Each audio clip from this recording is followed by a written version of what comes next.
अगर 42 लाख वोटिंग 5 से 9 बजे के बीच हुई, इतनी ज्यादा परसेंट वोटिंग उड़ीसा में 5 बजे के बाद हो रही है, तो ये भी झोल है। हम ये सोचते उड़ीसा में बीजेपी की सरकार है, उसके खिलाफ प्रदर्शन कर रहे हैं।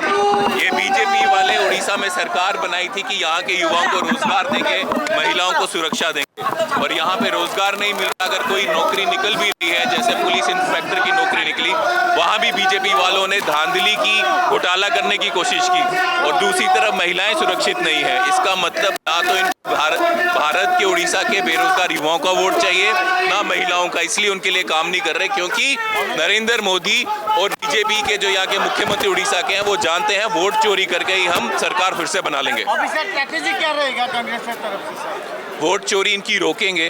तथ्यों के साथ राहुल गांधी जी ने इनका पर्दाफाश किया है, और जिस तरह से ये वोट चोरी करते हैं, इनको पकड़ के पूरे देश में हर एक बूथ में पहरा डालकर, देश के संविधान की सोच पे पहरा डाल के वो खत्म नहीं होने देंगे, और ये वोट चोरी रोकेंगे, और फिर इन चोरों को सत्ता से बाहर करेंगे।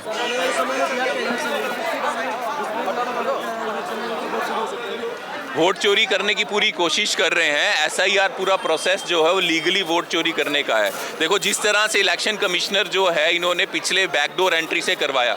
इतिहास में पहली बार इलेक्शन कमिश्नर जो बना है जिसमें chief justice of India committee में नहीं थे।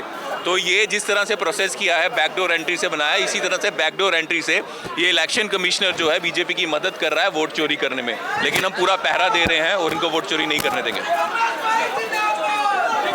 नौकरी की चोरी हो रहा है ना, वोट चोरी चोर है ये।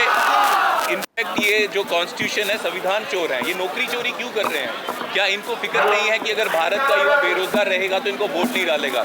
ये इसलिए भारत के युवाओं को रोजगार नहीं दे रहे, क्योंकि इनको मालूम है युवाओं को रोजगार दें या ना दें, अंत में हम वोट चोरी करके ही सरकार में आ जाएंगे, युवा चाहे हमें वोट या नहीं। इस युवाओं के साथ बेइंसाफी हो रही है।